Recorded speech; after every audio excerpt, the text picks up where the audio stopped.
Update po kay Pangulong Rodrigo Duterte sa pagkikita po nila ni VP Sara Duterte sa loob ng ICC. Ikinuwento po ni VP Sara Duterte kung ano po ang pinag-usapan nila ni Pangulong Rodrigo Duterte sa loob ng detensyon nung pagbisita niya dahil uwi na po si VP Sara Duterte sa Pilipinas. Pakinggan po natin ang pahayag ni VP Sara Duterte kung ano po pinag-usapan nila ni Pangulong Rodrigo Duterte sa loob.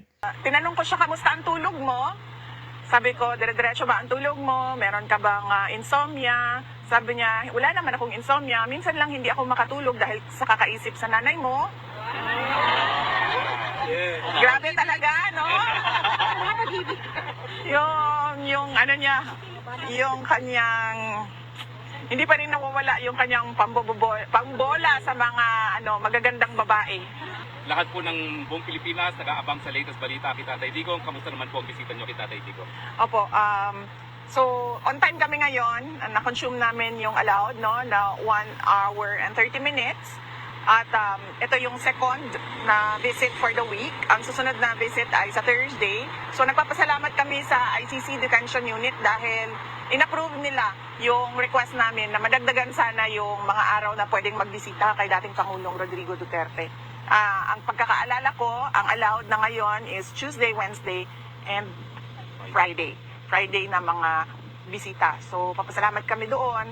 At, well, tinanong namin siya kanina kung kamusta ang kain. Sabi niya na, wag mo kamustahin ang kain ko. Sabihan, i-update mo ako sa kaso. So, in-update ko siya, in-update namin siya sa kaso according to sa kung ano lang allowed, no? Sa amin na non-lawyers niya sa ICC na pwedeng sabihin sa kanya. So, yun ang unang pinag-usapan. And then, nag-usap din kami about family. Kung kamusta na ang mga family members, nagkamusta siya kay sa kuya namin. Tanong siya nasaan si Paolo at anong ginagawa. At ang sumunod ay nag-mention siya about Kitty. Na ipinakita daw sa kanya ng mga lawyers kasi allowed siya, no, na ipakita yung mga messages nating lahat. I-upload ng lawyer yon at ipakita sa kanya. So nakita niya daw yung billboard ni Kitty sa Manila. Meron daw billboard si Kitty sa Manila. So na-mention niya yon and he was proud of it. And nagtanong siya sa mama ko. Nagtanong siya kung kilala ba daw ng mama ko si Hanilet. And then sumagot din ng mama ko na hindi niya daw kilala si Hanilet. So, yeah. Tapos, tinanong ko siya, kamusta ang tulog mo? Sabi ko, dire-diretso ba ang tulog mo? Meron ka bang insomnia? Sabi niya, wala naman akong insomnia. Minsan lang hindi ako makatulog dahil sa kakaisip sa nanay mo. Grabe talaga, no? yung ano niya, yung kanyang, hindi pa rin nawawala yung kanyang pambola sa mga magagandang babae. At what else about family? Tinanong niya si Mira. No, sabi ko, okay naman si Mira. Nakatanggap ako ng video galing kay Mira nung nandun si Kitty. Si Mira po yung bata na nakikita niyo kasama ni Kitty. Yan po si Mira. And then we talked about Suling, yung anak ni Baste. At sinabi namin sa kanya na kapag nagsama yung dalawa, si Mira at si Suling, ay parang merong powerhouse of mga taratitat na mga babae na mga future strong women of the Philippines. At ano pa ba about family? Yun lang naman yon about family. And then yung update sa case, na-update siya sa case, update sa elections, tapos na yon, alam na niya yon. Tinanong ko siya kung ano ang message niya. Sabi ko, araw-araw may naghihintay sa labas, nagpapakita ng suporta sa iyo. At tinanong ko siya, sabi ko, may gusto ka ba ng message sa kanya? And then, giingon niya in Bisaya nga, tindog lang mo din hantod sa kahangturan. But then, alam namin na joke yon. And then sabi niya, no, tell them na sadali by memory ko lang ito, ulitin. I am eternally grateful for your showing of support, and I recognize your sacrifice, which you do not have to do, so you can now go home. Yun ang sabi niya. So, Ano, uwi ba tayo? Hanggang sa dulo po, ma'am. Hanggang sa dulo. so, Meron pang iwanan? So, VP, usually po ba pag nag-visit kayo kay PRRD, nasaan po? Sa room or sa dining table, sa garden?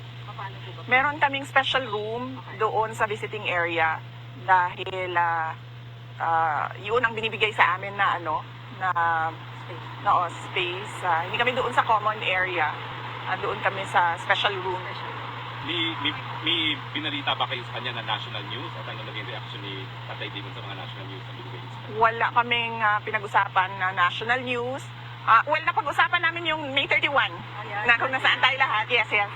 Napag-usapan namin yung May 31. So, nag-rundown ako ng mga speakers. Sabi ko, nandoon si Baste, nandoon si Senator Amy, nandoon si Senator Dante Marcoleta, Senator Robin Padilla, spokesperson Harry Roque, Attorney Vic Rodriguez, si Maharlika I mentioned, and then ako, and the lawyer, Richard Mata, and the American guest, si Malcolm. So sabi ko, we had 10 speakers, at madami ang pumunta, at madami ang nagpakita ng suporta, madami ang mixed feelings, dahil nakakalungkot na nagsama-sama tayo dahil nakakulong si Pangulong Duterte. Pero sobrang saya dahil nakikita mo yung pagkakaisa ng sobrang daming Pilipino for a single cause. And that is requesting ICC to send PRRD home.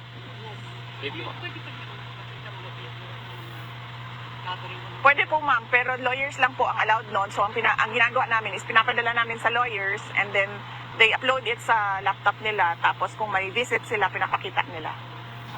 My birthday nyo, New York, very big gathering also sa Times Square. Yes ma'am, oo, I think this is the 3rd year ba na ganun ang ginagawa ng mga nasa My friend ko yung pinaka-organizer. Opo, nagpapasalamat ako hindi lang sa mga kababayan natin sa New York, kundi sa buong mundo na nag-celebrate din ng birthday ko. But more than that, may double cause yung kanilang celebration.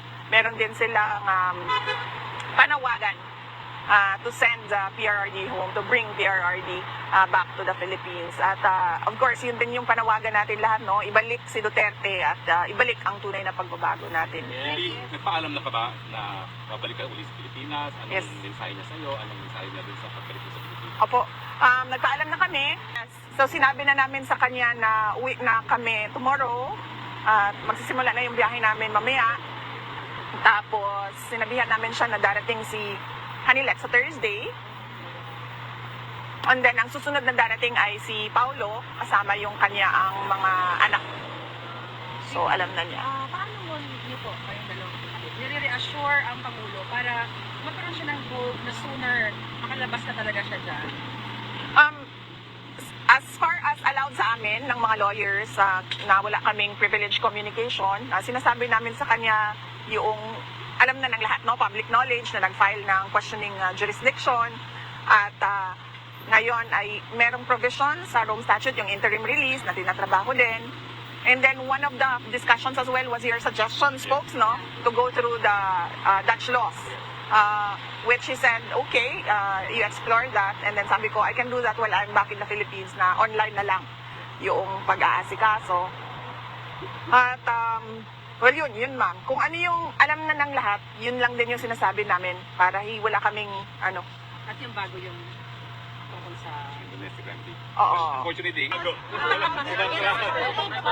Sinisisi po ng ibang mga mababatas na membro ng Kabayan Black sa pagpapaliban ng impeachment ay President Marcos na nauna nagsasabing hindi niya gusto ang impeachment. Any comment po? Naku ma'am, hindi ko po alam, no? Hindi ko po nasusundan. Actually, yung mga nangyayari sa Pilipinas kasi magkaiba yung time zone. So, gising na gising tayo dito, tulog naman sila lahat doon sa Pilipinas. Hindi ko nasusundan. Pero ang pagkakaintindi ko ay madaming procedural lapses na nangyari na labag sa Constitution. May naamoy daw po na ang ilan sa nagsulong ng impeachment niyo sa ginawang pagpapaliban ng Senado sa impeachment proceedings, may mga nagsabing na allegedly may pinoprotektahan at pinatatakutan daw po si Senate President Escudero. Well, sa pagkakilala ko naman kay Senate President Cheese Escudero ay hindi natatakot yon. In fact, isa siya doon sa mga, kasama ba siya sa Spice Boys? Hindi, pero Ano ba? impeachment ni GMA. Yes, no? Yes. Oh yes, there was a group called Spice Boys at the time sa House of Representatives, 'di ba? Yung mga matatapang na mga batang congressman. Parang kasali siya doon. Sa impeachment po, siya yung minority floor leader. Yeah, so anyway, yes, we do not remember him I do not know him na natatakot na klase na politiko. So hindi ko lang alam saan nanggagaling yung sinasabi na takot si Senator Cheese Escudero. Hindi ko alam saan galing yan.